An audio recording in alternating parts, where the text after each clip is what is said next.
आइए दोस्तों, आज हम बात करते हैं भारत और श्रीलंका का नाम कभी एक जैसा मिला जुला हुआ करता था।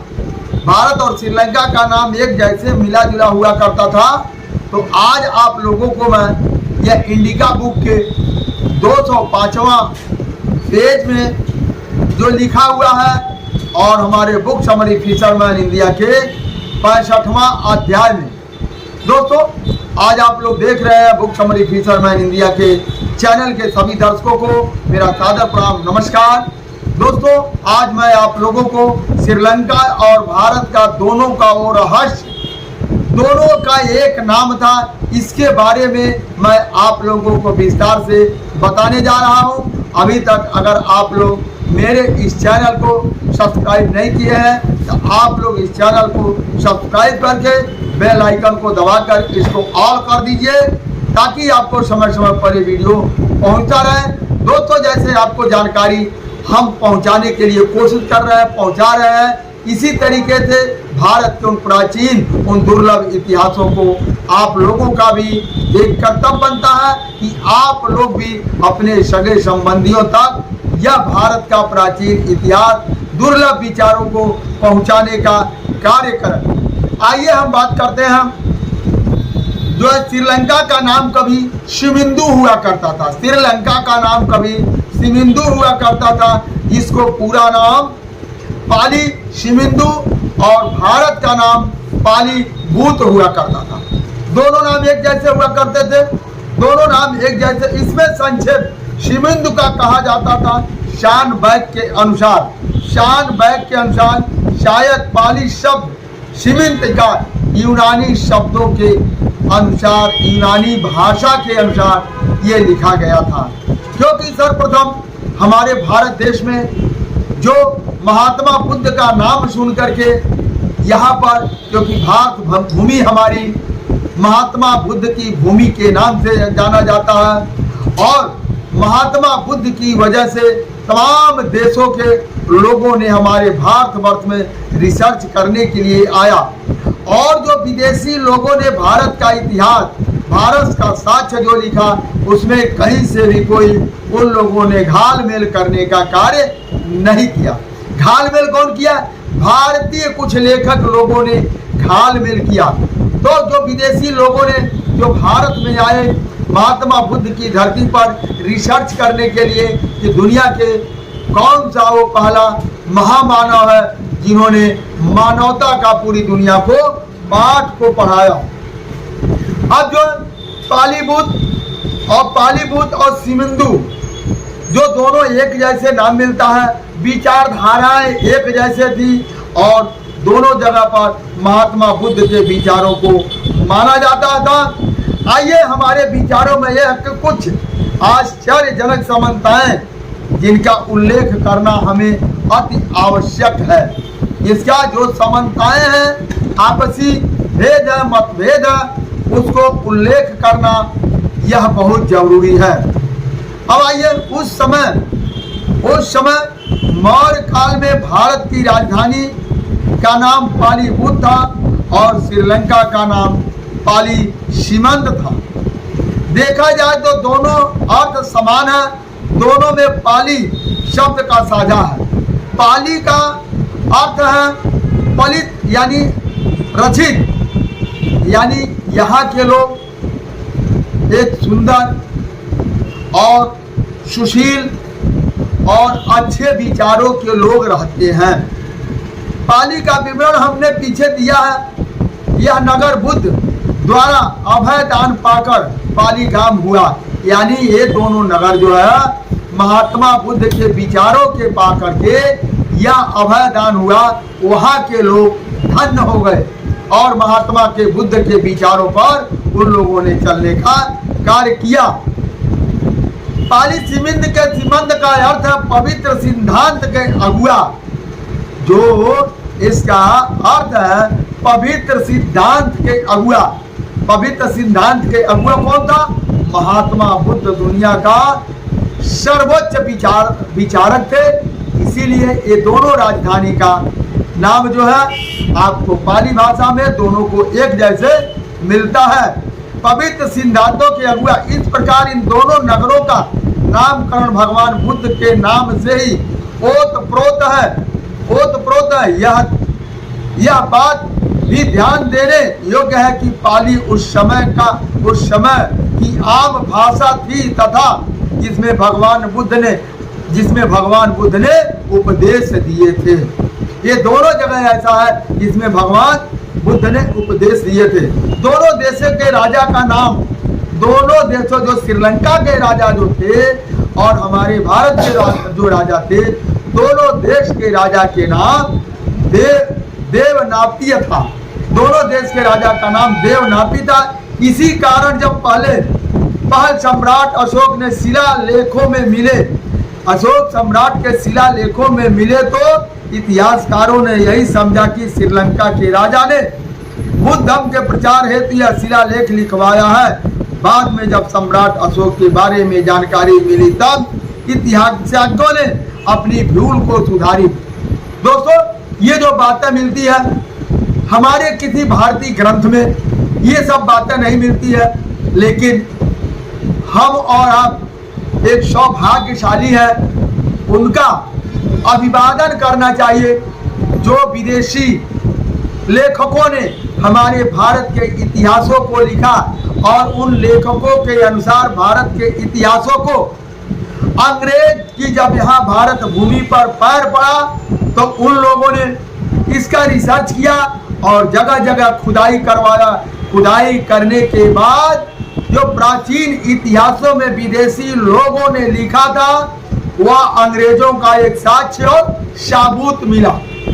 धन्य है उन अंग्रेजों का और धन्य उस लेखकों का जिन्होंने भारत के बारे में, भारत के इतिहासों को संजोए रखा, और धन्य है अंग्रेज लोगों ने जिन्होंने उसको उस जगह का, वो इतिहासों में जो जगह लिखा हुआ था उस जगह खुदाई करने के बाद वो सारी चीजें मिली जो साक्ष्य और प्रमाण मिला। श्रीलंका के राजा के बुद्ध धर्म के प्रचार हेतु शिलालेख लिखवाए। ये सब सारी बातें अशोक सम्राट के जितने भी शिलालेख है इसको अंग्रेजों ने खुदवाया और खुदवा करके हमें और आपको यह देने का कार्य किया। दोनों देशों के, अब आइए एक सौभाग्य की बात एक और मैं आपको बताने जा रहा हूँ। किसी को दुर्भाग्य लगे तो अलग बात है, लेकिन हमारे लिए एक सौभाग्य की बात है। महात्मा बुद्ध को मानने वाले लोगों के लिए एक सौभाग्य की बात है कि हमारे भारत का भी चिन्ह उस समय पर शेर था। आप लोग देखेंगे चंद्रगुप्त मौर्य के दोनों साइड में शेर है। चंद्रगुप्त मौर्य की कुर्सी पर जब बैठते हैं तो दोनों साइड में शेर है। उसके बाद के कई राजाओं की कुर्सी आपको मिलेगी जो शेर है, यानी भारतीय चिन्ह जो शेर था और श्रीलंका का भी चिन्ह जो शेर था नहीं है, आज भी वहां के झंडा में आप देखेंगे तो शेर का निशान है। यह एक सौभाग्य की बात है कि दोनों देश एक थे, एक समान थे, एक विचारधाराएं थी और दोनों देश का जो चिन्ह था वह शेर था। आज श्रीलंका का है लेकिन भारत का शेर था। आज भारत एक राष्ट्रीय पशु में घोषित है। शेर जो है राष्ट्रीय पशु में घोषित है।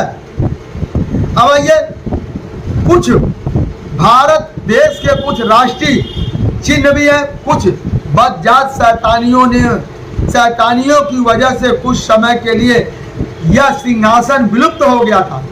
कुछ लोगों के मनबड़ों की वजह से यूं कहा जाए या कुछ लोगों के शरारती की वजह से भारत से ये चिन्ह गुम हो गया था जो भारत का गौरवशाली चिन्ह था।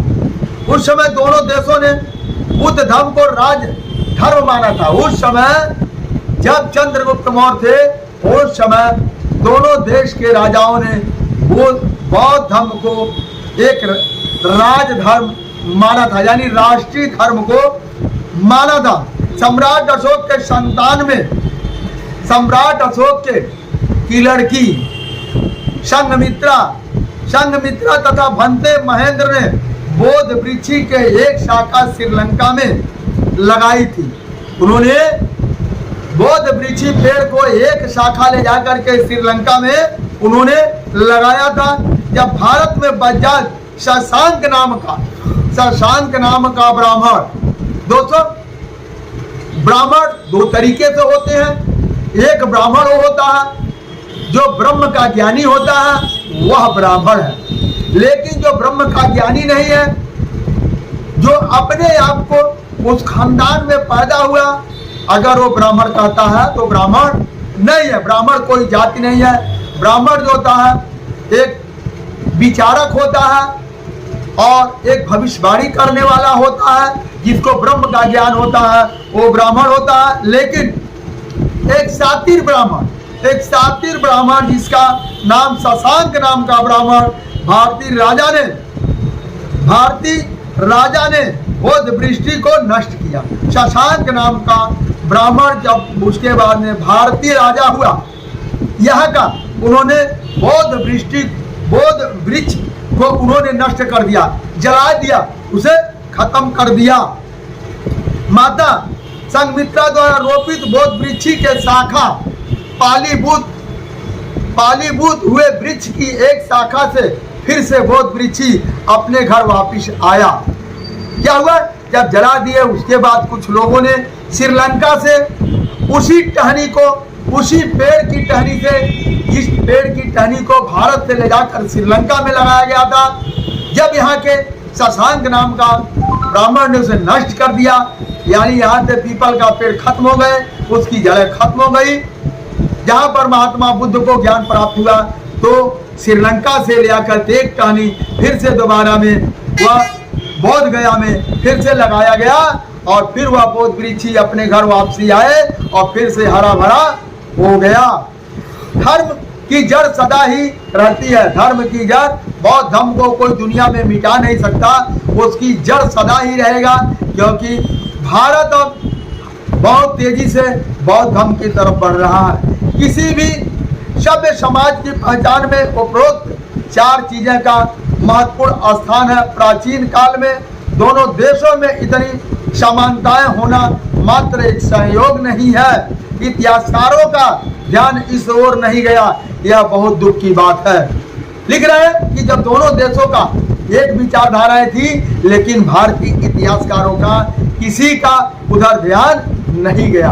अब आइए दूसरा हम बात करते हैं। श्रीलंका का नाम उसके बाद फिर कब बदला? उसका नाम क्या पड़ा? ताबपन्नी। श्रीलंका का नाम ताबपन्नी पड़ा। इस देश का तत्कालीन वास्तविक नाम ताबापन्नी था। यह पाली भाषा का शब्द है जिसका अर्थ है तांबे के रंग जैसा। तांबे के रंग जैसा वहाँ नदियों में बालू पाया जाता है और नीचे लगता था पानी फिल्टर होने, साफ होने के बाद नीचे तांबे के रंग का तमाम होता था, इसलिए उसे ताबापन्नी कहा जाता था।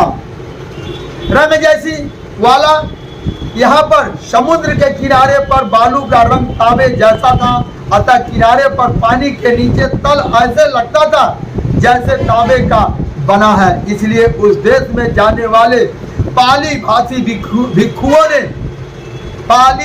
भिक्षुओं ने इस प्रदेश के ताबपन्नी कहा। बाद में संस्कृति भाषा के लोगों ने अपनी भाषा में से नाम प्राणी बना दिया।